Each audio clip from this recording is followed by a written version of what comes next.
Salut à toi, pensée du jour numéro 352. Qu'est-ce que le découplage mitochondrial? C'est ce dont je vais parler aujourd'hui. Je profite d'une petite balade en extérieur pour enregistrer une ou deux vidéos. Alors nous voilà. L'année dernière, je marchais pas mal. Je faisais beaucoup moins de vélo, mais je marchais beaucoup. Cette année, je fais plus de vélo, mais du coup, je sors pas autant marcher. Et là, c'est bien sympa. C'est un peu plus tranquille. C'est à l'extérieur. J'aime bien aussi. Donc c'est complémentaire. N'oublie pas d'aller faire ta petite marche de temps en temps, histoire d'arriver sur tes 10 000 pas par jour. Très important. Donc le découplage mitochondrial, c'est quoi? Il y a deux choses qui se passent. Enfin, si on parle du processus énergétique, euh, il y a on va dire la filière de la phosphorylation oxydative. Mais ce qui est intéressant, c'est que c'est deux processus qui sont en général couplés, mais pas toujours. Je m'explique. Il y a la partie oxydative, la chaîne des transports d'électrons, qui et l'oxygène est en fait le en anglais c'est the final electron acceptor, c'est la molécule qui reçoit en dernier l'électron. Du fait de sa charge électrochimique, l'oxygène qui du coup adore recevoir des électrons, okay, comparé à d'autres. Donc c'est son électronégativité qui fait qu'elle aime bien recevoir des électrons, et c'est ce qui crée en fait, ou c'est une des choses qui contribue au gradient. Le gradient, tu peux y penser comme une pente. Si tu mets de l'eau en haut d'une pente, eh ben, l'eau va descendre. Le gradient, c'est pareil, mais simplement on parle de concentration et de pression. Et donc les molécules, de manière générale, les molécules, les atomes vont se déplacer depuis des endroits avec plus de pression ou plus plus de pression et plus de concentration, voilà, vers vers des endroits de moindre concentration, de moindre pression. Et donc ces électrons, ils vont en fait suivre ce cheminement sur cette chaîne de transport des électrons et arriver du coup finalement sur l'oxygène. C'est l'oxygène qui va les faire traverser cette chaîne de transport.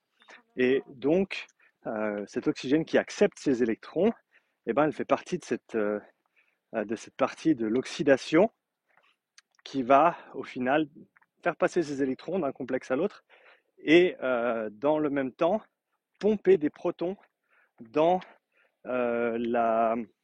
l'espace intermembranaire, si je ne me trompe pas, des mitochondries, qui, protons, seront ensuite, au travers du complexe 5, euh, comment ça s'appelle déjà? ATP translocase, je crois, mais peut-être que je me trompe sur le nom. Le complexe 5, en gros, qui va tourner comme une hélice quand le proton passe à l'intérieur et va nous générer ou nous resynthétiser une molécule, rephosphoryler une molécule d'ADP qui va nous donner du coup une molécule d'ATP. ATP euh, qui est la molécule énergétique, la monnaie énergétique du corps humain, si on veut bien, pour être ensuite réutilisée. Donc on a ce processus d'oxydation avec la chaîne de transport des électrons, et on a ce processus également de phosphorylation, donc remettre un P, remettre un phosphate sur un ADP pour en faire un ATP. Et donc, comme je disais avant, on parle de la phosphorylation. Phosphorylation, c'est dur de dire en français quand tu le dis souvent en anglais. Phosphorylation oxydative, parce que les deux processus sont en général couplés l'un à l'autre. Mais, mais, pas toujours.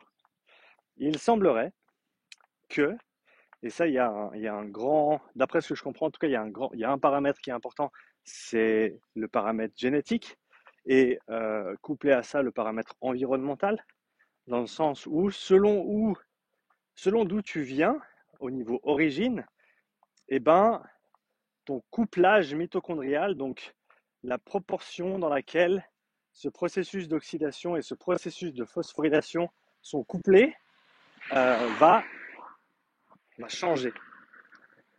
Va changer. Pour une raison très simple, si tu es dans des pays chauds, eh ben, la, la nécessité de production de chaleur du corps n'est pas une qualité fondamentale pour ta survie. Mais si tu es dans un pays froid, eh ben là, au contraire, le fait de pouvoir générer de la chaleur, c'est une marque importante ou c'est une qualité importante pour survivre. Et donc, ce qu'on retrouve, ce qui semblerait ressortir, c'est que des gens qui ont évolué, des personnes qui ont leurs ancêtres et qui ont grandi dans des pays, par exemple en Afrique, on pense au Kenya, qui est largement représenté dans les sports d'endurance, et ben, il semblerait que ces personnes aient un couplage mitochondrial extrêmement poussé, c'est-à-dire que le système de transport, la chaîne de transport des électrons, avec l'acceptation des électrons par l'oxygène en fin de course, est hautement couplé à la production ou au recyclage de l'ATP. D'accord? Donc il n'y a pas beaucoup de protons qui sont perdus, entre guillemets. Ces protons qui sont pompés via cette chaîne de transport des électrons, qui sont ensuite réutilisés dans ce complexe 5 pour la rephosphorylation de l'ATP, eh ben, il n'y en a pas beaucoup qui sont perdus. Alors que il semblerait que si tu viens d'un pays qui est plus froid, comme les pays nordiques par exemple, eh ben, ton couplage il n'est pas aussi efficient, et c'est une bonne chose du coup, parce que comment on appelle ça en français, proton leak, c'est la fuite des électrons. Bah, tous les électrons qui sont pompés via la chaîne de transport des électrons ne sont pas utilisés dans cette phosphorylation de l'ATP et sont en fait perdus, entre guillemets. Et ça, qu'est-ce que ça fait? Ben, ça produit de la chaleur. Ça produit de la chaleur.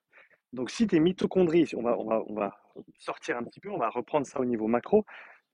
Si tes mitochondries sont bien couplées, ou si tu as un couplage important au niveau de tes mitochondries, eh ben, ça veut dire que tu ne vas pas générer beaucoup de chaleur. Et du coup, on pourrait dire que pour chaque molécule d'oxygène utilisée, tu vas avoir une efficience au niveau de ta production d'ATP ou de ton recyclage de l'ATP qui est très très haute. Alors que si tu as un découplage mitochondrial, du fait notamment d'où tes ancêtres ont évolué et de l'environnement dans lequel ils se trouvaient, eh ben, tu as ce découplage mitochondrial, ce qui fait que eh ben, pour une quantité donnée d'oxygène utilisé, eh ben, tu ne vas pas produire, entre guillemets, recycler autant d'ATP que l'autre personne qui a un couplage élevé. J'ai parlé de ça rapidement dans un post sur mon compte Instagram. Si tu ne me suis pas encore sur Insta, je t'invite à aller me suivre là-bas, upside_strength, parce que Rémi avait fait un très bon post sur les raisons pour lesquelles les personnes de descendance kenyane, notamment, étaient, j'allais dire majoritairement, c'est pas le bon terme, peut-être surreprésentées dans les disciplines d'endurance longue. Et j'ai apporté ça comme un élément supplémentaire à considérer dans cette idée d'efficience d'utilisation de l'oxygène et de production ou de recyclage de l'ATP. Et ce qui est une autre manifestation de ce fait, semble-t-il en tout cas, c'est que eh ben, tu vois des personnes dans les pays nordiques notamment, hein, c'est assez commun. En tout cas, c'est de tout ce que j'ai entendu jusqu'à maintenant, c'est là où ça ressort le plus, des personnes qui ont des VO2 max, donc des capacités de consommation maximale d'oxygène qui sont extrêmement élevées. Alors là, on parle bien sûr alors oui, parfois des gens même non entraînés, mais en général, c'est plutôt des gens qui s'entraînent. Et surtout aux plus hauts échelons des sports de performance et des sports d'endurance notamment, des VO2 max extrêmement élevés. Et malgré ça, des performances sportives qui ne sont pas si incroyables que ça. Ou en tout cas pas à la hauteur de leur VO2 max absolu. Alors que, notamment les Kenyans par exemple, ils sont connus pour leur performance en marathon, en semi-marathon, en distance longue, mais ils n'ont pas nécessairement des VO2 max qui sont si incroyables que ça. Et donc il semblerait que cette idée de couplage et de découplage mitochondrial ait un rôle à jouer dans cette réalité qu'on observe. Donc voilà, c'était la petite pensée sur les mitochondries et le couplage ou le découplage mitochondrial. Dis-moi ce que tu en penses dans les commentaires. Ce sera un plaisir de te lire comme d'habitude. Et puis, si tu as des suggestions d'autres sujets pour ces pensées du jour, laisse-moi également un commentaire. Et si tu apprécies le contenu que je partage, laisse-moi également un commentaire. Parce que tu sais que ça m'aide, les commentaires ça m'aide. YouTube aime bien voir qu'il y a des commentaires, et des likes bien sûr, et des abonnés. Donc fais tout ça, et on se voit dans la prochaine pensée du jour. Ah oui, avant de te laisser, jeudi prochain, annonce de mes séminaires 2023, live sur YouTube, 14h, heure européenne. J'espère t'y voir. À tout bientôt.